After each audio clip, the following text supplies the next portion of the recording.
വേനൽ മഴ അതിന്റെ രൗദ്രഭാവത്തോടെ കുട്ടനാട്ടിൽ തകർത്തു പെയ്യുകയാണ്. വേനൽ ചൂടിന് അറുതി വന്നെങ്കിലും കോടികളുടെ നഷ്ടമാണ് വേനൽ മഴ കുട്ടനാടിന് സമ്മാനിച്ചിരിക്കുന്നത്. പാടശേഖരങ്ങളിലെ നെല്ല് വീണടിഞ്ഞ് നശിക്കുമ്പോൾ നൂറുമേനി വിളവിനായി രാപ്പകൽ അധ്വാനിച്ചവർക്ക് നിസ്സഹായതയോടെ നോക്കി നിൽക്കാനാണ് വിധി.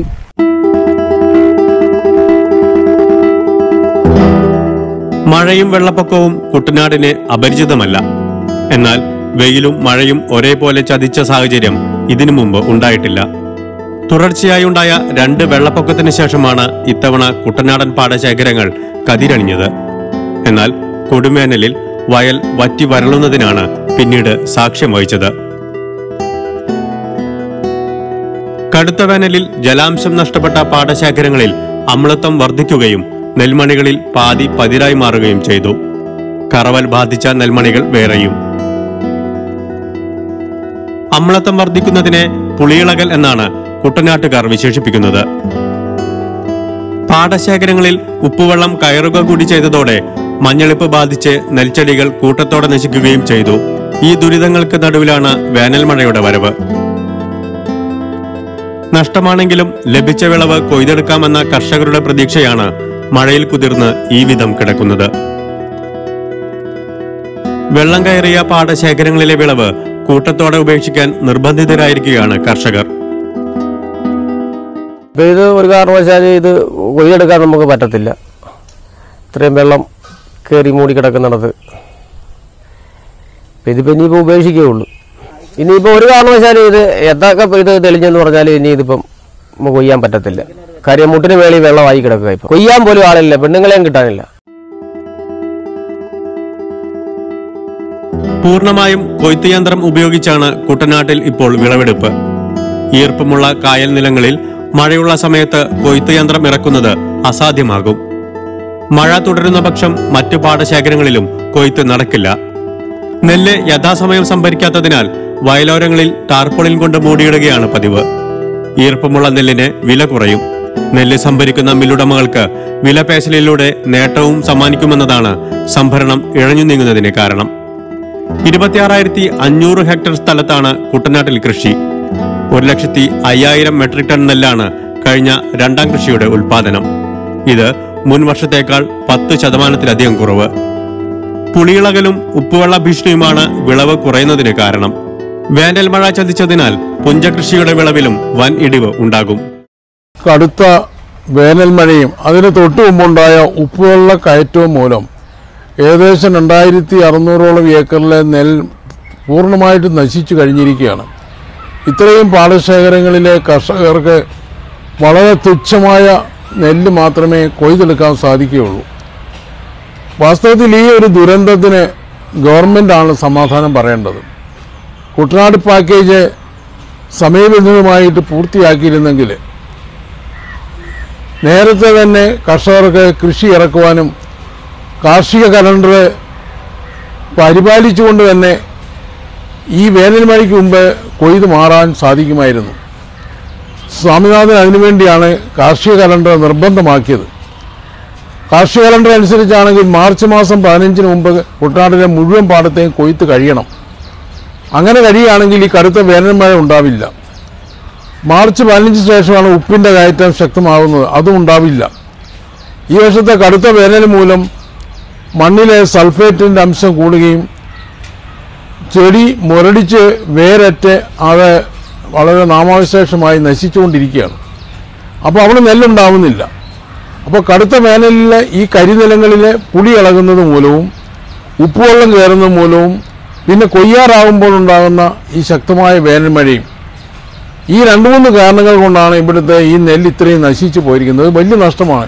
ഏതാണ്ട് 5.5 കോടി രൂപയുടെ നെല്ലാണ് ഇപ്പോൾ നശിച്ചു പോയിരിക്കുന്നത്. അതുതന്നെയല്ല, കഴിഞ്ഞ വേനൽ മഴ ശക്തമായിട്ട് തുടർച്ചയായി ഉണ്ടായ വേനൽ മഴയിൽ കഴിഞ്ഞ വർഷത്തെ കാലവർഷക്കെടുതി മൂലവും കുട്ടനാട്ടിൽ ഒത്തിരി നാശം വന്നിട്ടുണ്ട്. അതോടൊപ്പം തന്നെ കൃഷി മുഴുവനും താളപ്പുഴ വന്നു, സമയം മുഴുവൻ മാറിപ്പോയി. 4 വെള്ളപ്പൊക്കം കുട്ടനാട്ടിലുണ്ടായതുകൊണ്ട് 2ാം കൃഷി താമസിച്ചു. 2ാം കൃഷി താമസിച്ചിടത്തെല്ലാം പുഞ്ച ജനുവരിയിലാണ് കൊയ്തത്, അല്ല മെതിച്ചത്, അല്ലെങ്കിൽ ജനുവരിയിലാണ് ഇവിടുത്തെ കൃഷി ആരംഭിച്ചത്. ഇതെല്ലാം കൂടെ വന്നപ്പോൾ കുട്ടനാടിന് കാർഷിക മേഖലയിൽ ഈ വർഷം ഭയങ്കരമായിട്ടുള്ള ഒരു സമയത്തിന്റെ ഒരു താളപ്പിഴ വന്നിരിക്കുന്നു. കൊയ്ത്ത് താളം തെറ്റിയതിനൊപ്പം നെല്ല് സംഭരണത്തിലെ താളപ്പിഴകളും കർഷകരെ വലയ്ക്കുന്നുണ്ട്. 1.5 മാസമായി കർഷകർക്കുള്ള സംഭരണ വില വിതരണം ചെയ്തിട്ടില്ല.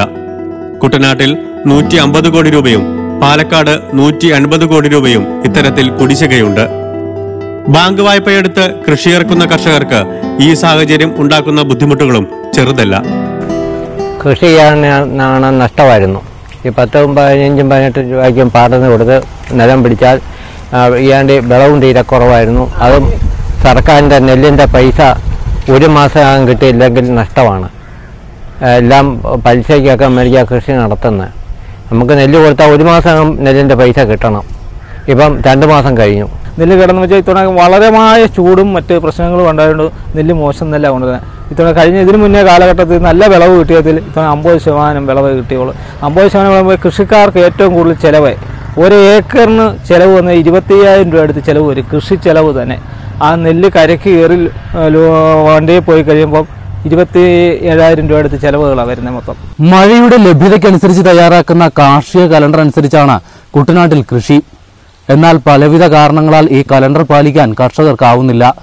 കുട്ടനാട്ടിലെ പ്രതിസന്ധികളുടെ മൂല കാരണവും ഇതുതന്നെ.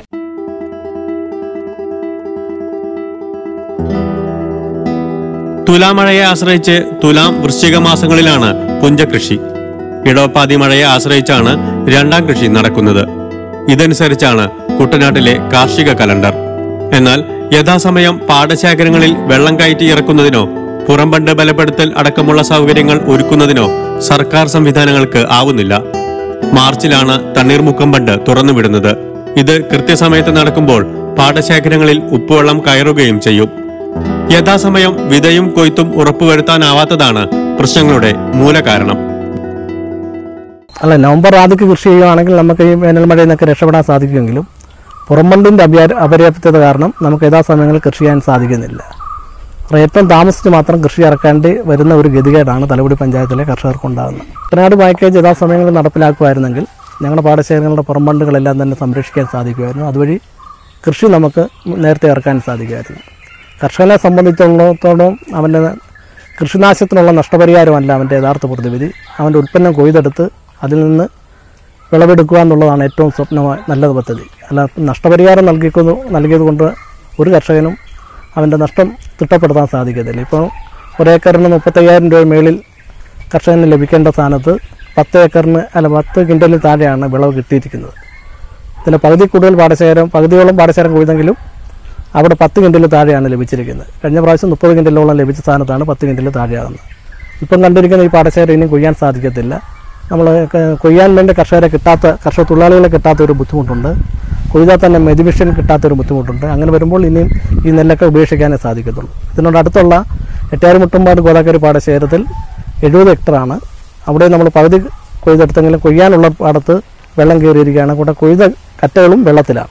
കാർഷിക പാക്കേജ്, കുട്ടനാടൻ പാക്കേജ് അനുസരിച്ച് കുട്ടനാട്ടിലെ എല്ലാ പാടങ്ങളുടെയും പുറംബണ്ട്, പ്രത്യേകിച്ച് അപകടസ്ഥിതിയുള്ള പാടങ്ങളുടെ പുറംബണ്ട് യഥാസമയത്ത് പൂർത്തീകരിച്ചിരുന്നെങ്കിൽ ഫെബ്രുവരി മാസത്തിൽ അല്ലെങ്കിൽ മാർച്ചിലെങ്കിലും കൊയ്ത് മാറത്തക്കവണ്ണം നേരത്തെ തന്നെ കൃഷിക്കാർക്ക് വിതയ്ക്കാമായിരുന്നു. അതായത് ഒരു ഒക്ടോബർ മാസത്തെങ്കിലും വിത നടന്നിരുന്നെങ്കിൽ കൊയ്ത്ത് ഈ വേനൽ മഴയ്ക്ക് മുമ്പ് പൂർത്തിയാക്കാമായിരുന്നു. ബണ്ടുകൾ സുരക്ഷിതമാക്കുമ്പോൾ കൃഷിക്കാർക്ക് എപ്പോഴും വേണമെങ്കിലും വിതയ്ക്കാം. ഇപ്പം മഴ കഴിയാൻ കാത്തിരിക്കുന്നു, വെള്ളപ്പൊക്കം കഴിയാൻ കാത്തിരിക്കുന്നു, വൃശ്ചികവേലിയേറ്റത്തിൽ ഉപ്പ് കയറി അകത്ത് കയറാതിരിക്കാൻ വേണ്ടിയാണ് ഇതെല്ലാം കഴിയാൻ കാത്തിരിക്കുന്ന കർഷകരാണ് ഈ താമസിച്ച് ഇപ്പോൾ കൊയ്യേണ്ടി വന്നത്. അവരുടെ ബണ്ടുകൾ സുരക്ഷിതമല്ലാഞ്ഞിട്ടാണ്. ബണ്ടുകൾ സുരക്ഷിതമായിട്ടുള്ളവർ നേരത്തെ വിതച്ചു കൊയ്തു പോയി. അപ്പോൾ അതാദ്യം ചെയ്യണം. അതുപോലെ തന്നെ ഇൻഷുറൻസ് ഗവൺമെൻറ് കുറച്ചുകൂടെ കാര്യക്ഷമമാക്കണം. കൃഷിക്കാർക്ക് നഷ്ടം മുഴുവൻ നികത്തി കൊടുക്കണം. അത് അടുത്ത വർഷം ചെയ്തേ പറ്റുള്ളൂ. അതിനുള്ള ഒരു മുന്നൊരുക്കം എന്ന രീതി ഈ വർഷം തന്നെ ഇതിനെക്കുറിച്ച് പഠിക്കണം.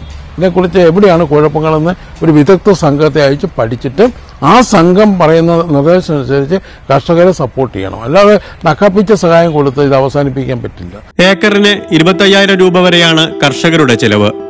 മെച്ചപ്പെട്ട വിളവ് ലഭിച്ചാൽ 30 ക്വിൻ്റൽ നെല്ല് വരെ 1 ഏക്കറിൽ നിന്ന് ലഭിക്കും.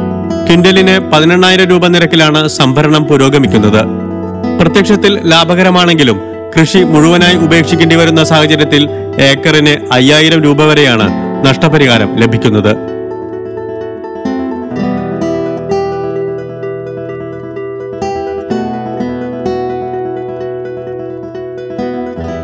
മെച്ചപ്പെട്ട വില ലഭിക്കുന്നതിനാൽ അനുകൂല സാഹചര്യമാണ് നെൽകൃഷി രംഗത്തുള്ളത്. പ്രകൃതിക്ഷോഭങ്ങളെ അതിജീവിക്കാൻ കർഷകരെ പ്രാപ്തരാക്കുന്നതിനോടൊപ്പം സർക്കാർ സംവിധാനങ്ങളുടെ കാര്യക്ഷമത ഉറപ്പുവരുത്തേണ്ടതും അനിവാര്യതയാണ്.